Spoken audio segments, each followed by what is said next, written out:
ನನ್ನ ಯೂಟ್ಯೂಬ್ ಚಾನೆಲ್ಗೆ ಎಲ್ಲರಿಗೂ ಆಧಾರದ ಸ್ವಾಗತ. ಇವತ್ತು ನಮ್ಮ ಅಡಿಗೆ ಮನೆಗೆ ಮತ್ತೆ ಹೋಗೋಣ. ಇನ್ನೇನು ನಾಗರ ಪಂಚಮಿ ಅಥವಾ ಉಂಡೆಗಳ ಹಬ್ಬ ಬಂದೇ ಬಿಟ್ಟಿದೆ. ನಾಗದೇವರಿಗೆ ಮನೆಯಲ್ಲಿ ತಯಾರಿಸಿದ ಹಲವು ಉಂಡೆಗಳನ್ನು ನೈವೇದ್ಯ ಮಾಡಿ ನಂತರ ಹಬ್ಬದ ಸಡಗರ ಹಂಚಿಕೊಳ್ಳುವುದು ಇದೆ. ನಾಗರ ಪಂಚಮಿಗೆ ಶೇಂಗಾ ಉಂಡೆ, ಎಳ್ಳುಂಡೆ, ಹೆಸರುಬೇಳೆ ಉಂಡೆ ಮತ್ತು ಅವಲಕ್ಕಿ ಉಂಡೆಗಳು ಇತ್ಯಾದಿ ಹಲವಾರು ಉಂಡೆಗಳಲ್ಲಿ ಹಿಟ್ಟಿನ ಉಂಡೆಯೂ ಒಂದು. ಇದನ್ನು ಸುಲಭವಾಗಿ ಮಾಡಬಹುದು. ಇದಕ್ಕೆ ಹೆಚ್ಚಿನ ಸಾಮಗ್ರಿಗಳು ಸಹ ಬೇಡ. ಗೋಧಿ ಹಿಟ್ಟು, ಸಕ್ಕರೆ, ತುಪ್ಪ ಇದ್ದರಾಯಿತು. ಈಗ ಮಾಡುವ ವಿಧಾನ ನೋಡೋಣ. ಒಂದು ದೊಡ್ಡ ಲೋಟ ಅಥವಾ ನೀರು ಕುಡಿಯುವ ಲೋಟ ಇದಕ್ಕೆ ಬಳಸಿದ್ದೇವೆ. ಏಕೆಂದರೆ ಗ್ರಾಮ್ ಇಲ್ಲ ಕೆಜಿ ಲೆಕ್ಕಕ್ಕಿಂತ ಲೋಟದ ಲೆಕ್ಕ ಸರಳ. ಒಂದು ಲೋಟ ತುಂಬಾ ಗೋಧಿ ಹಿಟ್ಟು ತೆಗೆದಿಟ್ಟುಕೊಳ್ಳಿ.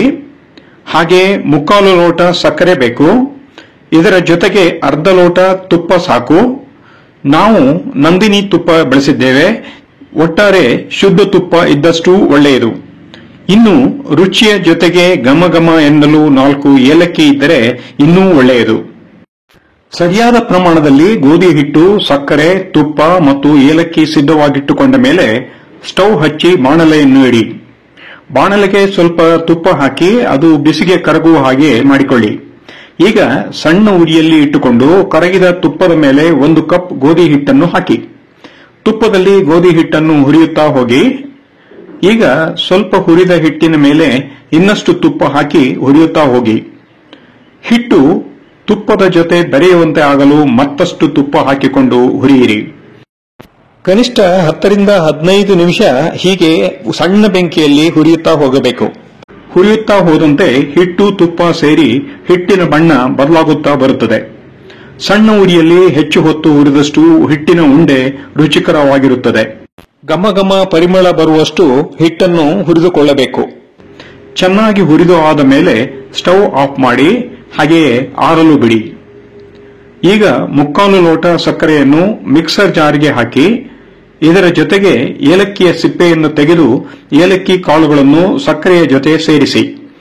ಸಕ್ಕರೆ ಮತ್ತು ಏಲಕ್ಕಿ ನುಣ್ಣಗೆ ಆಗುವಷ್ಟು ರುಬ್ಬಿಕೊಂಡಷ್ಟು ಒಳ್ಳೆಯದು.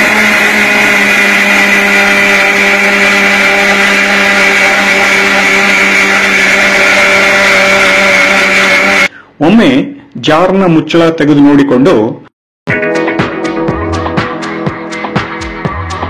ಸಕ್ಕರೆ ಸಹ ಹಿಟ್ಟು ಆಗುವ ಹಾಗೆ ರುಬ್ಬಿಕೊಳ್ಳಬೇಕು. ಈಗ ಆರಲು ಬಿಟ್ಟ ಹುರಿದ ಹಿಟ್ಟಿನ ಮೇಲೆ 1 ಚಿಟಿಕೆ ಉಪ್ಪು ಹಾಕಿ ಹಾಗೆಯೇ ಸಕ್ಕರೆಯ ಪುಡಿಯನ್ನು ಹಾಕಿ. ಸಕ್ಕರೆ ಪುಡಿಯನ್ನು ಹುರಿದ ಹಿಟ್ಟಿನ ಮೇಲೆ ಎಲ್ಲಾ ಕಡೆ ಮಿಶ್ರಣವಾಗುವ ಹಾಗೆ ಹರಡುತ್ತಾ ಹಾಕಿ. ಹೀಗೆ ಮಾಡಿದ ನಂತರ ಕೈಯಿಂದ ರೊಟ್ಟಿ ಇಲ್ಲ ಚಪಾತಿಗೆ ಹಿಟ್ಟು ಕಲಸುವ ಹಾಗೆ ಕಲಸುತ್ತಾ ಹೋಗಿ. ತುಪ್ಪ ಸೇರಿರುವ ಗೋಧಿ ಹಿಟ್ಟು ಸಕ್ಕರೆಯ ಜೊತೆ ಮಿಶ್ರಣ ಆಗುತ್ತಾ ಬಂದಂತೆ ಉಂಡೆ ಕಟ್ಟುವ ಹದಕ್ಕೆ ಬರುತ್ತದೆ. ಹಿಟ್ಟು, ತುಪ್ಪ, ಏಲಕ್ಕಿ, ಸಕ್ಕರೆ ಮಿಶ್ರಣ ಮಾಡಿದ ಮೇಲೆ ಕೈ ತೊಳೆದುಕೊಂಡು ಉಂಡೆ ಕಟ್ಟಬೇಕು. ಉಂಡೆ ಕಟ್ಟುವ ಮುನ್ನ ಕೈಗೆ ತುಪ್ಪ ಸವರಿಕೊಳ್ಳಬೇಕು. ಒಂದು ಮುಷ್ಟಿಯಲ್ಲಿ ಸುಲಭವಾಗಿ ಹಿಡಿಯುವಷ್ಟು ಮಿಶ್ರಣವನ್ನು ಕೈಯಲ್ಲಿ ಹಾಕಿಕೊಂಡು ಎಲ್ಲಾ ಕಡೆಯಿಂದ ಒತ್ತುತ್ತಾ ಸರಿಯಾದ ಉಂಡೆಯ ಆಕಾರಕ್ಕೆ ಬರುವಂತೆ ಉಂಡೆ ಕಟ್ಟಬೇಕು.